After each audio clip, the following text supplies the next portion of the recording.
ఈరోజు కేవలం తన కొడుకుని ప్రమోట్ చేసుకోవడానికే దావోస్కి వెళ్ళాడు. ఈ రాష్ట్రానికో రాష్ట్ర ప్రజలకో ముఖ్యంగా రాష్ట్ర యువతకో ఉపయోగపడే విధంగా ఏది చేయాలన్న ఆలోచన లేదు అనేది ఈ పర్యటనతో అందరికీ అర్థమైపోయింది. ఎందుకంటే అంత పెద్ద వేదిక మీద సీఎం చంద్రబాబు నాయుడు గారు మా రాష్ట్ర ఆర్థిక వ్యవస్థ చితికిపోయింది, చాలా పేద రాష్ట్రంగా మేము మిగిలిపోయాం అని అంత పెద్ద వేదిక మీద చెప్తే ఏ పారిశ్రామికవేత్త వచ్చి ఇన్వెస్ట్ చేస్తాడు? అసలు ఎందుకు అలాంటి మాటలు మాట్లాడాల్సి వస్తుందో నాకు అర్థం కావట్లేదు. ఎలక్షన్స్ ముందు కూడా దాదాపుగా 14 లక్షల కోట్ల అప్పు ఉందని చెప్పి అబద్ధాలు చెప్పటం, ప్రజల్ని కన్ఫ్యూజ్ చేయటం. తీరా మొన్న అసెంబ్లీలో చూస్తే బడ్జెట్ డాక్యుమెంట్స్లో 6.5 లక్షల కోట్లు మాత్రమే అప్పు ఉంది అని చెప్తారు. రాష్ట్రం విడిపోయాక నువ్వే కదా మొదట ముఖ్యమంత్రిగా 5 సంవత్సరాలు ఉన్నావు. నువ్వు ఎంత అప్పు చేసి దిగిపోయావు, 5 ఏళ్లలో మేము ఏం చేసామో చెప్పాలి కదా జనాలకి. కానీ బయట ఒకటి లోపల ఒకటి మాట్లాడటం. ఏదైతే ఆంధ్రప్రదేశ్లో అబద్ధాలతో కట్టుకథలతో పచ్చ మీడియాతో ప్రజల్ని మభ్యపెట్టారో అదే విధంగా దావోస్లో కూడా మీరు మభ్య పెట్టాలన్న ప్రయత్నం ఈరోజు పెట్టుబడిదారులు పారిపోవడానికి కారణం కాదా చంద్రబాబు నాయుడు, లోకేష్ అని నేను అడుగుతున్నా. ముఖ్యంగా జగన్ గారు ముఖ్యమంత్రిగా ఉన్నప్పుడు దావోస్కి వెళ్తే ఏ విధంగా 1,26,000 కోట్ల రూపాయలకి ఎంఓయూలు చేసుకొచ్చారో మనం అందరం కూడా కళ్ళారా చూసాం. అలాగే విశాఖలో గ్లోబల్ ఇన్వెస్ట్మెంట్ సమ్మిట్ ఏర్పాటు చేసి 13.5 లక్షల కోట్ల రూపాయలకి ఎంఓయూలు చేయటం మీ అందరూ కూడా గమనించారు ఈ రాష్ట్ర ప్రజలు. ఎందుకు ఇది చెప్తున్నానంటే ఈ నెలలో సాక్షాత్తు ప్రధానమంత్రి గారు శంకుస్థాపన చేసిన 1,85,000 కోట్ల గ్రీన్ ఎనర్జీ ప్రాజెక్ట్ని ఆ రోజు విశాఖ గ్లోబల్ సమ్మిట్లో జగనన్న తీసుకువచ్చిన విషయం ఈ రాష్ట్ర ప్రజలకు ఇంకా గుర్తుందని నేను అనుకుంటున్నా. అలాగే ప్రధానమంత్రి గారు శంకుస్థాపన చేసిన బల్క్ డ్రగ్ ప్రాజెక్ట్ కూడా జగనన్న ముఖ్యమంత్రిగా ఉన్నప్పుడు ఇతర రాష్ట్రాలతో పోటీ పడి తీసుకొచ్చింది. దానికి భూమిని కూడా జగనన్నే తన హయాంలో కేటాయించింది నిజం కాదా అని అడుగుతున్నా. సో జగనన్న తీసుకొచ్చినవి మీ గొప్పతనంగా ప్రధానమంత్రి గారిని పిలిపించి మొన్న హడావిడి చేశారు తప్ప మీ పరిపాలన చూసి మిమ్మల్ని చూసి ఒక్క ప్రాజెక్ట్ అయినా, ఒక్క పారిశ్రామికవేత్త, ఒక్క పెట్టుబడి అయినా పెట్టాడని నేను అడుగుతున్నాను. జగనన్న విశాఖలో గ్లోబల్ ఇన్వెస్ట్మెంట్ సమ్మిట్ పెడితే అదాని వచ్చారు, అంబానీ వచ్చారు, జిందాల్ గారు వచ్చారు. అది జగనన్న క్రెడిబిలిటీ, ఆయన సుపరిపాలన, ఆయన పారదర్శకమైన పరిపాలన, ఆయన ఫ్రెండ్లీ నేచర్ పారిశ్రామికవేత్తలతో, అలాగే ఈజ్ ఆఫ్ డూయింగ్తో ఏ విధంగా పారిశ్రామికవేత్తలకి అందుబాటులోకి అన్ని తీసుకొచ్చారో అందుకే వాళ్ళందరూ రావటం జరిగింది. కానీ మీరు మీ హయాంలో ఒక్కరంటే ఒక్కరు రావటానికి భయపడుతున్నారు అంటే దానికి కారణం మీ అరాచక రెడ్ బుక్ పాలన కాదా అని నేను అడుగుతున్నాను.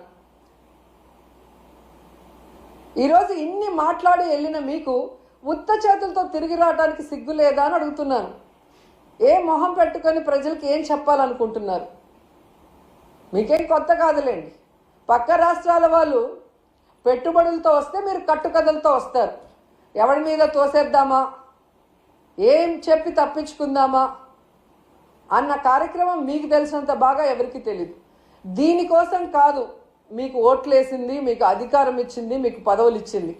ఇప్పటికైనా ఈ రెడ్ బుక్ అరాచక పాలనని మానేసి ప్రజలకి మీరు ఏదైతే ప్రామిస్ చేశారో ఆ ప్రామిస్ని ఫుల్ఫిల్ చేస్తూ ఈ రాష్ట్ర పరువుని కాపాడమని చంద్రబాబు నాయుడుకి, లోకేష్కి, పవన్ కళ్యాణ్కి తెలియజేసుకుంటున్నాం.